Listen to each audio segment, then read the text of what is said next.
Shalom, selamat malam Bapak Ibu, rekan-rekan para pejuang pendidikan Kristen di Indonesia. Senang sekali kami dari Majelis Pendidikan Kristen.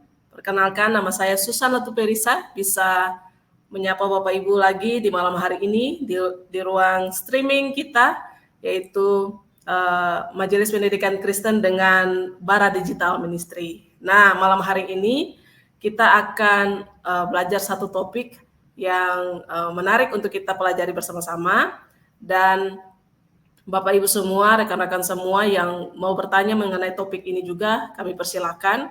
Ada sesi tanya jawab yang akan kita diskusi bersama-sama dengan narasumber kita pada malam hari ini. Ya, sebelum lebih lanjut kita berdiskusi dengan narasumber kita malam hari ini, saya perkenalkan dulu pembicara kita, yaitu Dr. Randa Mujidia Setiani. Beliau adalah pengurus harian anggota bidang 3 Organisasi Majelis Pendidikan Kristen di Indonesia. Nah, Bapak Ibu semua, malam hari ini topik yang akan Ibu Mujidia paparkan yaitu tentang pentingnya pendidikan seksual dalam mencegah kekerasan terhadap remaja. Nah, pembahasannya akan seperti apa dan bagaimana kita bisa memahaminya. Ibu Muji akan memaparkannya buat kita, dan sebelum Ibu Muji masuk ke dalam materi, kita akan berdoa terlebih dahulu agar semuanya boleh berjalan dengan baik. Mari kita berdoa. Bapa yang baik, terima kasih untuk kesempatan yang indah Tuhan berikan kepada kami. Kami akan belajar malam hari ini melalui live streaming Majelis Pendidikan Kristen dengan Bara Digital Ministry. Kami mohon hikmat pimpinan kuasa Roh Kudus Tuhan memberkati kami, menyertai kami, agar pembelajaran malam hari ini bisa berlangsung dengan baik, dan hamba-Mu Ibu Muji yang sudah mempersiapkan setiap materi yang menjadi narasumber, Tuhan berikan hikmat agar setiap penyampaian dapat memberkati kami semua. Terima kasih ya Bapak. Semua media perangkat yang kami gunakan Tuhan juga berkati agar semuanya berfungsi dengan baik. Dalam nama Tuhan Yesus kami berdoa. Amin. Baik, saya persilakan kepada Ibu Muji untuk mempresentasikan materi yang akan dipaparkan. Terima kasih. Selamat malam Bapak Ibu sekalian. Pada kesempatan malam hari ini saya ingin menyampaikan atau sharing tentang peran pendidikan seksual dalam mencegah kekerasan terhadap remaja. Kalau tadi saya sudah diperkenalkan oleh Mbak Susan ya, jadi tidak perlu perkenalan lagi. Jadi akhir-akhir ini kalau kita amati perkembangan baik dari digital maupun dari media elektronik, kita dapat melihat bagaimana banyaknya anak remaja yang menjadi korban kekerasan. Dalam hal ini juga menyangkut kekerasan seksual, begitu. Nah, kekerasan dan pelecehan seksual itu merupakan masalah yang serius yang harus diatasi secara mendalam. Banyak kasus kekerasan seksual yang melibatkan anak-anak dan remaja, dan ini cukup memprihatinkan kita semua. Dan mengapa hal ini sampai terjadi?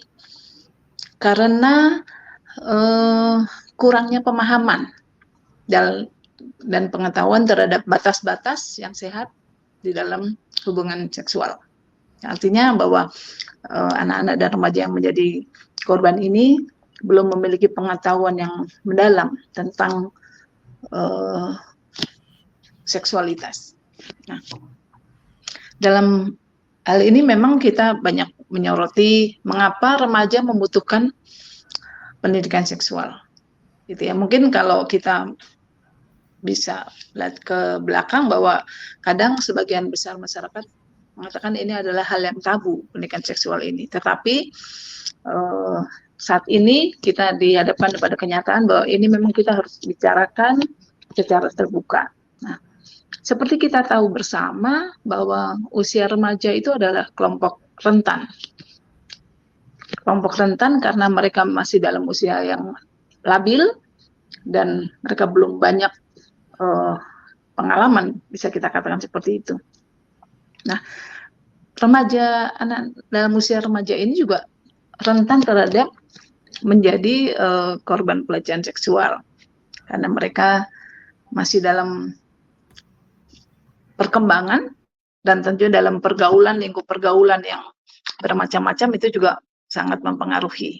Nah, kita memandang penting pendidikan seksual bagi anak dan remaja itu dengan memberikan mereka pengetahuan dan pemahaman yang benar tentang seksualitas, sehingga mereka dapat mengidentifikasi apabila mereka menjadi korban, ataupun mereka menyaksikan satu kekerasan yang mengarah kepada kekerasan seksual gitu, menjadi saksi. Tetapi memang pada kenyataannya saat ini baik korban maupun anak remaja menjadi saksi itu banyak yang tidak ada keberanian karena mereka merasa takut gitu ya, takut apabila sampai dia melaporkan hal ini, efeknya kembali kepada diri mereka. Yang kedua, mereka juga merasa malu dan tentunya mereka belum mengerti apa yang harus mereka lakukan, seperti gitu ya. Nah, kekerasan yang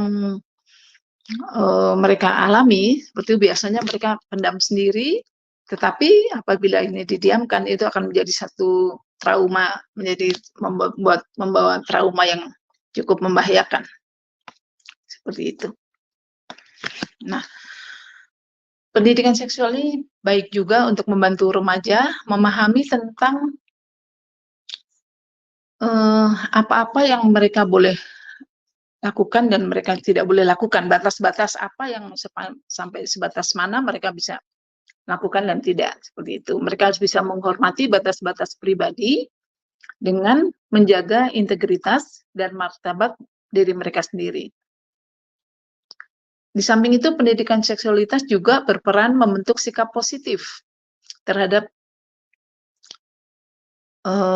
sikap dan pengetahuan remaja itu sendiri. Karena ini mengajarkan tentang kesehatan reproduksi dan informasi mengenai pencegahan penyakit menular seksual. Nah, tentunya di dalam menerapkan pendidikan seksual anak ini tidak bisa bekerja sendiri-sendiri, gitu ya. Ada beberapa peran aktif yang diperlukan di sini. Yang pertama yaitu peran orang tua. Mengapa peran orang tua sangat penting dalam pendidikan seksual terhadap anak remaja di dalam rumah? Karena sebagian besar waktu remaja dan anak ini berada dalam rumah, sehingga peran orang tua sangat penting dalam memberikan pengetahuan atau pendidikan seksual kepada anak, khususnya anak remaja. Kalau sekarang ini kita bisa melihat anak remaja itu cenderung keingintahuannya itu besar, gitu. Jadi dia mencari informasi tentang seksualitas dengan berbagai informasi, termasuk dari teman-temannya, dari kelompoknya, komunitasnya, maupun dari internet yang saat ini sudah sangat banyak sekali informasi tentang hal itu.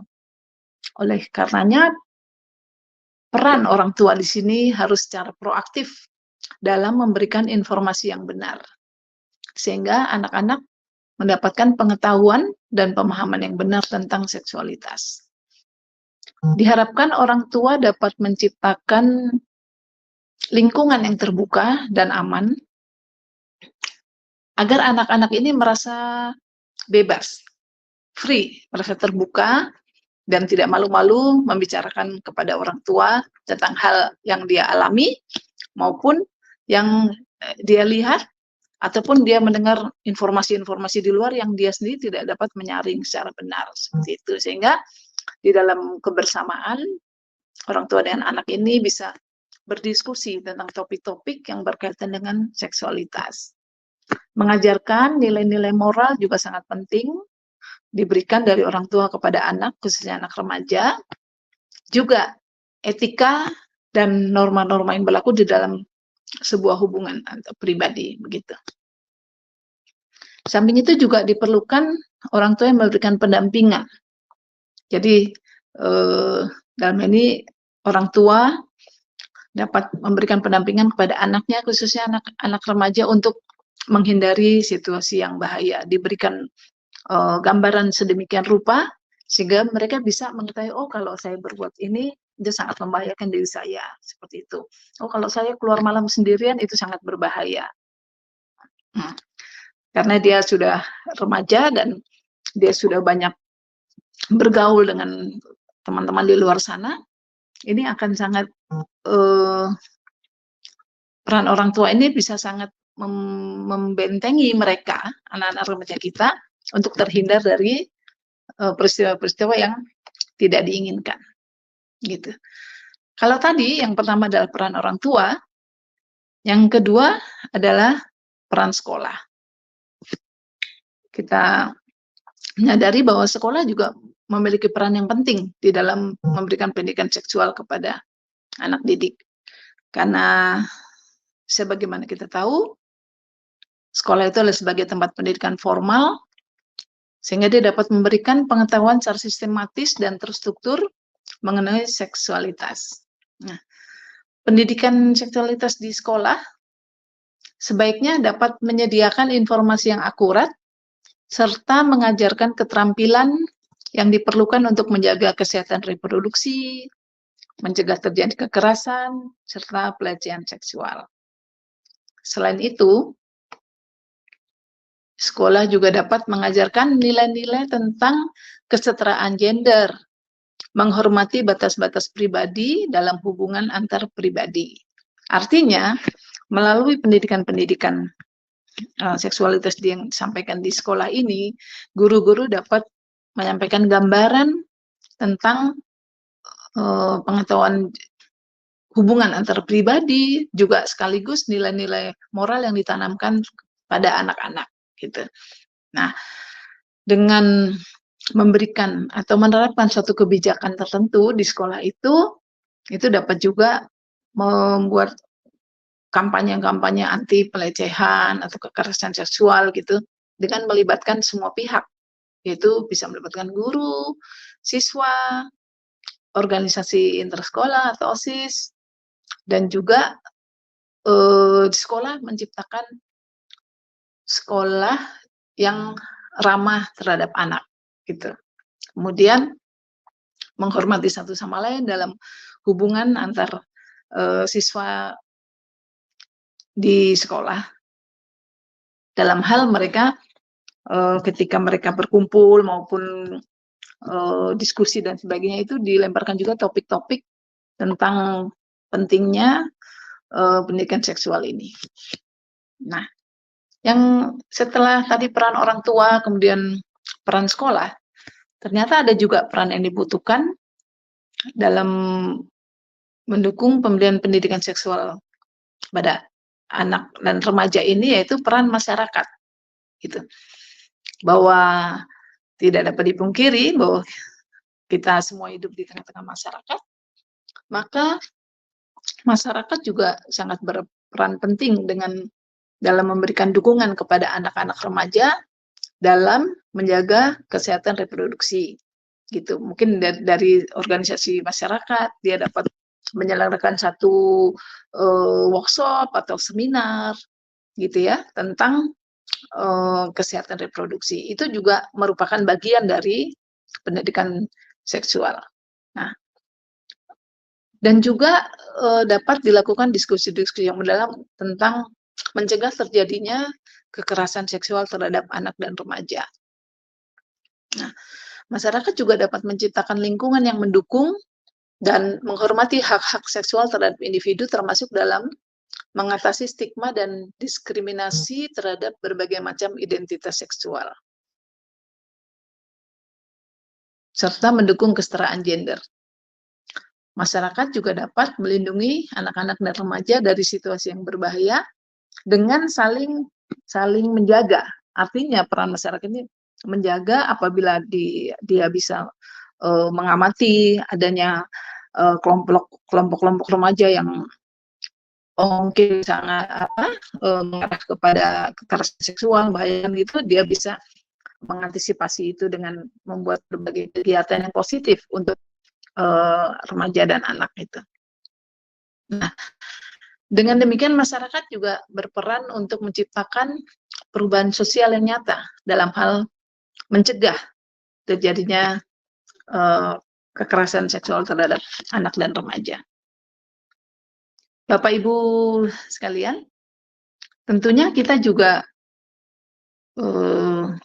tidak menutup mata ya di dalam pelaksanaan pemberian pendidikan seksual ini terhadap beberapa tantangan. Antara lain yaitu adanya resistensi atau kontroversi dari pihak-pihak yang beranggapan bahwa pendidikan seksual itu dapat merusak nilai moral serta aktivitas sosial pada anak-anak dan remaja. Sehingga diperlukan satu kebijakan di dalam memberikan pendidikan seksual ini sehingga disampaikan secara bijaksana dengan mempertimbangkan nilai-nilai masyarakat setempat, gitu. Jadi mungkin di dalam kelompok-kelompok tertentu karena dengan dipengaruhi oleh latar belakang budaya maupun pendidikan yang berbeda, mereka sangat resisten, sangat menutup untuk adanya pendidikan seksual ini diberikan kepada anak dan remaja. Nah, ini diperlukan satu sikap yang bijaksana agar kita dapat memberikan pengajaran, pengetahuan, dan pemahaman pada remaja dan anak untuk mencegah terjadinya kekerasan terhadap remaja dan anak itu sendiri. Nah, kemudian tantangan berikutnya adalah kurangnya sumber daya dan dukungan yang memadai. Masih banyak sekolah yang sampai saat ini tidak memiliki program pendidikan seksual yang memadai dengan alasan adanya keterbatasan anggaran dan juga kurangnya tenaga pengajar yang terlatih di bidang ini. Kemudian adanya perbedaan dalam pendekatan pendidikan seksual antar berbagai kelompok, agama, dan juga budaya. Oleh karenanya, pendidikan seksual harus disesuaikan dengan kebutuhan masyarakat setempat agar dapat diterima secara efektif dalam mencapai tujuannya. Gitu. Karena kita tahu di tengah-tengah masyarakat dengan berbagai latar belakang kelompok, agama, dan budaya, tentunya mereka punya pemahaman masing-masing dalam hal ini untuk menyikapi adanya pendidikan seksual di antara kepada remaja dan anak dan remaja ini. Nah,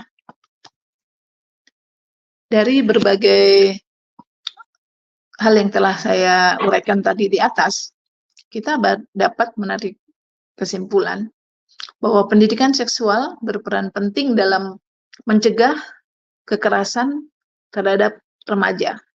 Nah, anak-anak di usia remaja ini membutuhkan pengetahuan dan pemahaman yang baik mengenai seksualitas. Dengan demikian, mereka dapat melindungi diri mereka sendiri dari resiko kekerasan yang dilakukan oleh pihak lain gitu kepada anak dan remaja. Kemudian juga menghormati batas-batas pribadi. Di sini diperlukan keterbukaan dari anak dan remaja ketika mereka menjadi korban kekerasan seksual ataupun mereka menyaksikan kejadian itu. Nah, itu mereka harus berani speak up, berani berbicara untuk dapat membantu pihak yang berwajib dalam menyelesaikan masalah tersebut. Sehingga pelaku juga dapat diproses sesuai dengan hukum yang berlaku, seperti itu. Nah, banyak yang kita sayangkan, anak-anak maupun remaja ini sikapnya tidak terlalu aware dengan hal itu, gitu. Tapi pada beberapa kasus, anak dan remaja ini kebanyakan mereka memendam itu sendiri dan tidak menceritakan kepada pihak lain. Nah, ketika ada salah satu korban yang kemudian melapor kepada pihak berwajib, baru lama-kelamaan mereka juga mau ikut lapor. Nah, sikap-sikap seperti ini yang kita perlukan agar mereka ada keberanian, bahwa mereka memiliki keberanian untuk menolong orang lain yang menjadi korban kekerasan seksual.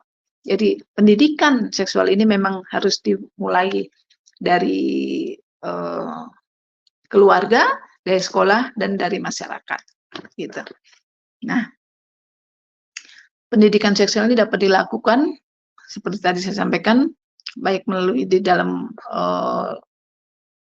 keluarga, melibatkan peran orang tua, kemudian melalui guru-guru di sekolah, melalui sekolah dan juga di masyarakat. Nah, orang tua harus dapat memberikan pendidikan seksual pada anak mereka dengan cara yang berkualitas dan terbuka. Kemudian sekolah juga menyediakan pendidikan seksual yang sistematis dan terstruktur, dan masyarakat bersama-sama menciptakan lingkungan yang mendukung hak-hak anak dan remaja untuk melindungi anak-anak remaja dan situasi yang berbahaya. Nah, Bapak Ibu sekalian, tentunya kita semua mengharapkan kita memiliki anak-anak remaja dan yang nantinya menjadi generasi penerus kita aman dari korban kekerasan. Gitu. Tetapi pada kenyataannya ketika anak-anak ini belum mengerti betul tentang hak-haknya dia, kemudian batasan-batasan yang tidak boleh dilakukan, dan juga tentang etika dan moral, nah itu semuanya menjadi satu kesatuan yang tidak dapat terpisahkan. Gitu. Ya, sementara itu yang saya dapat sampaikan. Mungkin kalau ada pertanyaan, kami silakan. Ya, baik. Terima kasih Bu Muji untuk sharing yang sudah disampaikan. Poin paling penting yang Ibu Muji sampaikan tadi bahwa pendidikan seksual itu dapat dilakukan melalui dalam keluarga terlebih dahulu, orang tua dapat menyampaikan terlebih dahulu, kemudian lingkungan masyarakat dan sekolah, bahkan gereja. Terima kasih, Ibu. Ada beberapa pertanyaan yang kita mau langsung diskusi saja sama Ibu ya. Ya, silakan.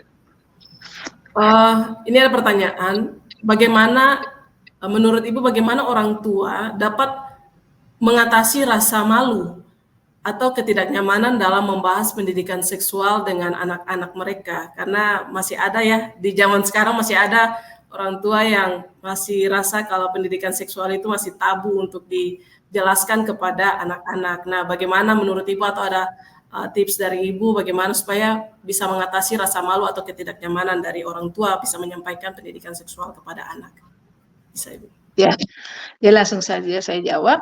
Jadi memang diperlukan keterbukaan dalam mendidik anak. Dalam hal ini sikap orang tua mungkin jadi pendidikan seksual ini bisa diawali juga ketika anak-anak ini masih dalam usia anak-anak itu sudah diperkenalkan kepada alat-alat reproduksi gitu ya. Kemudian kalau yang wanita mengalami menstruasi pertama, dia harus dijelaskan bahwa ini adalah bagian dari alat-alat reproduksi, dan apabila setiap bulan dia mengalami period itu dan sebagainya gitu. Nah, pada beberapa kelompok orang tua ya, kadang merasa bahwa itu hal yang tabu ya untuk dibicarakan begitu ya. Tetapi dengan perkembangan ilmu yang sekarang dan kondisi yang sekarang itu, kita sudah tidak boleh lagi merasa menganggap itu hal yang tabu gitu, karena kita menganggap penting bahwa anak-anak kita ini perlu dibekali dengan pengetahuan tentang kesehatan alat reproduksi, tentang bahayanya apabila dia melakukan ini dan itu, resiko yang harus dihadapi dan sebagainya yang selama ini anak-anak itu belum tahu. Nah, ada tips-tips ini bahwa ketika berdiskusi dengan anak, kita tidak langsung menjejali mereka dengan yang textbook istilahnya, yang teori-teori gitu, tapi yang mudah-mudah gitu ya, dengan kasus-kasus yang ada, misalnya contoh-contoh yang kasus yang ada yang menimpa pada kelompok remaja dan anak itu, dengan memberikan pemahaman bahwa memang lebih baik anak-anak ini dibekali dengan pengetahuan yang dari rumah, secara ini juga secara psikologis dia lebih dekat kan kepada orang tua gitu.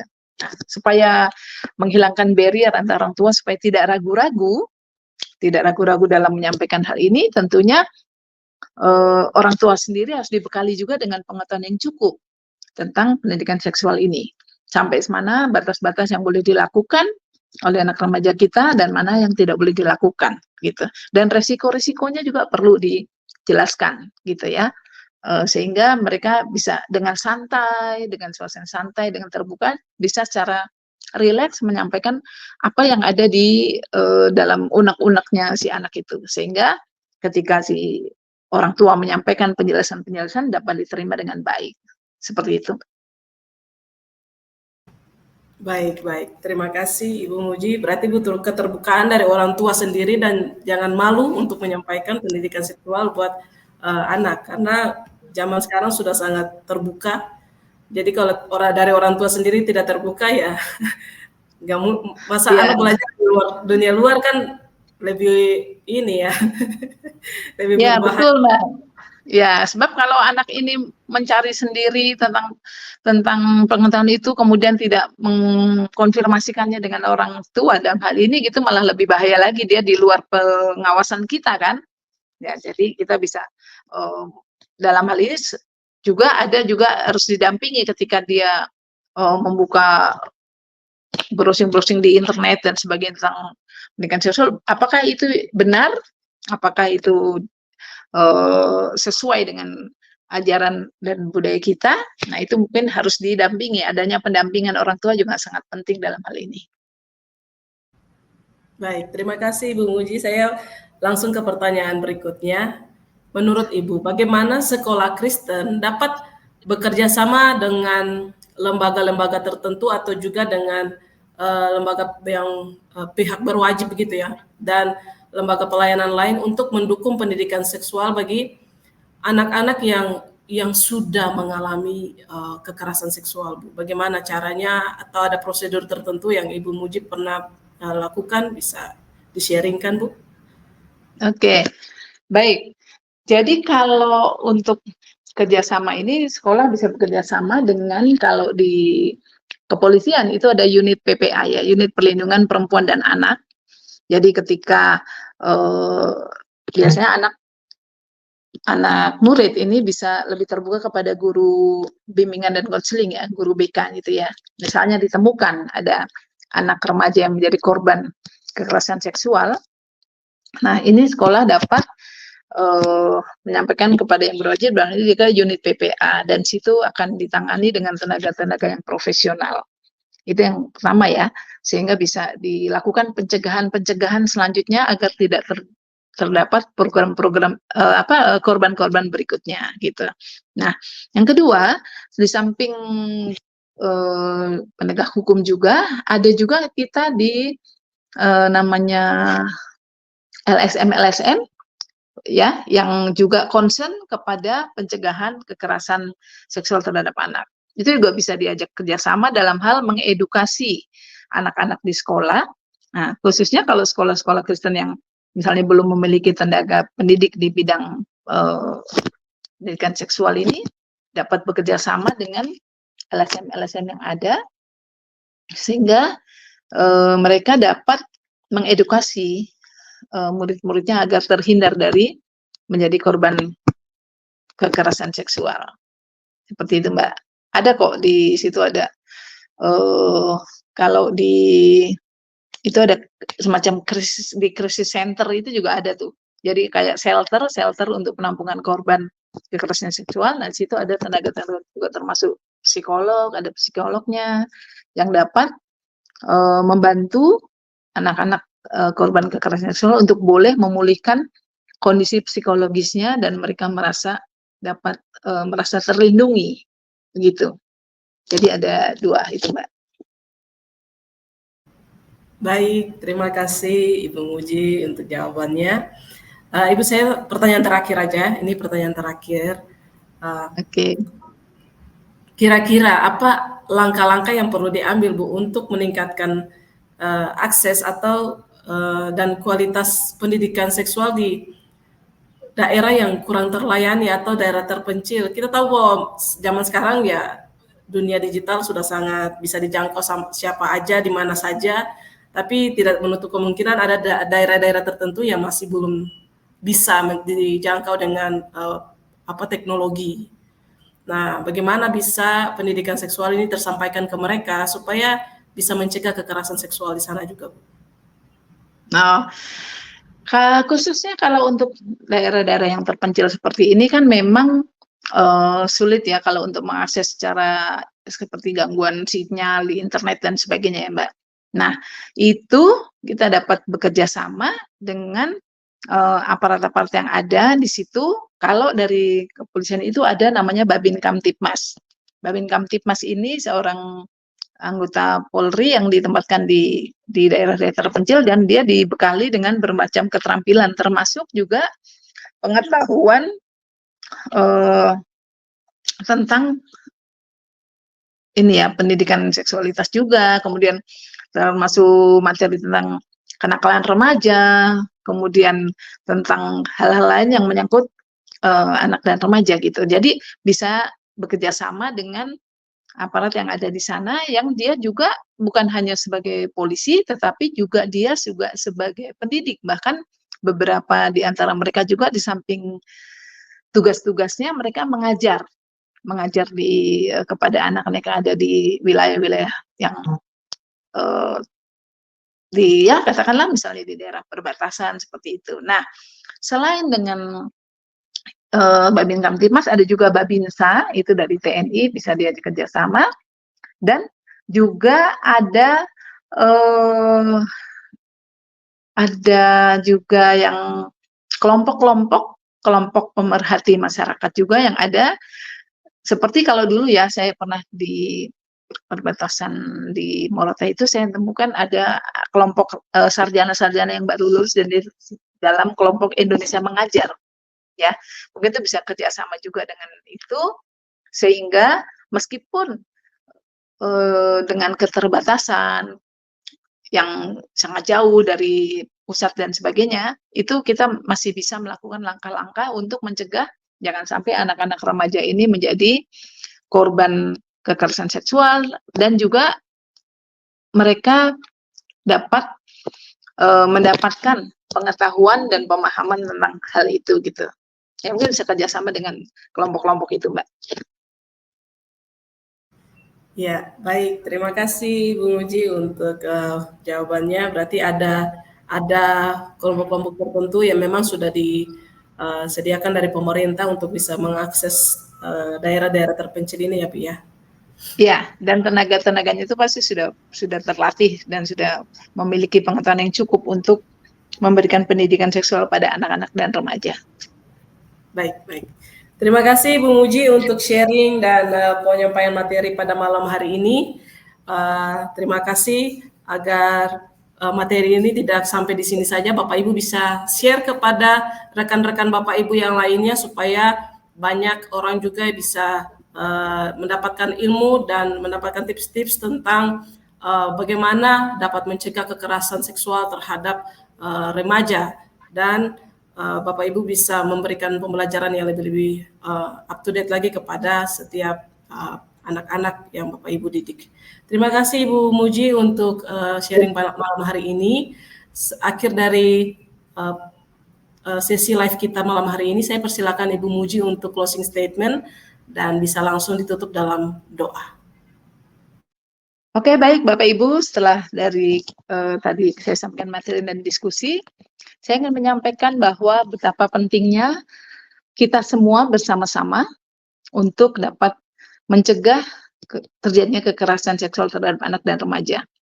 Untuk itu, kita perlu memberikan bekal yang cukup, pengetahuan dan pemahaman kepada anak dan remaja kita, agar mereka tahu betul bagaimana batas-batasan dalam pergaulan, kemudian juga tahu bahayanya, kemudian juga mereka lebih memahami tentang kesehatan alat-alat reproduksi, di mana itu semua memerlukan peran dari orang tua di rumah, kemudian peran dari sekolah, dan juga peran masyarakat.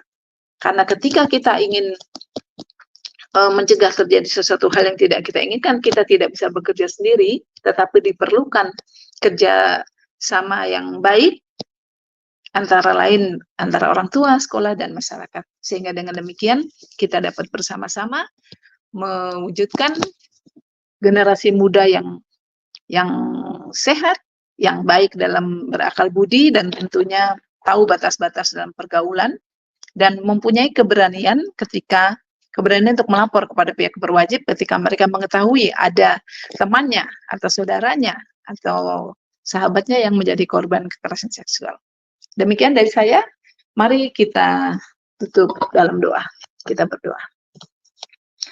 Terima kasih Tuhan, karena Tuhan telah menyertai acara ini dari awal, pertengahan hingga akhirnya, sehingga diskusi tentang peran pendidikan seksual dalam mencegah terjadi kekerasan terhadap remaja dapat terlaksana dengan baik.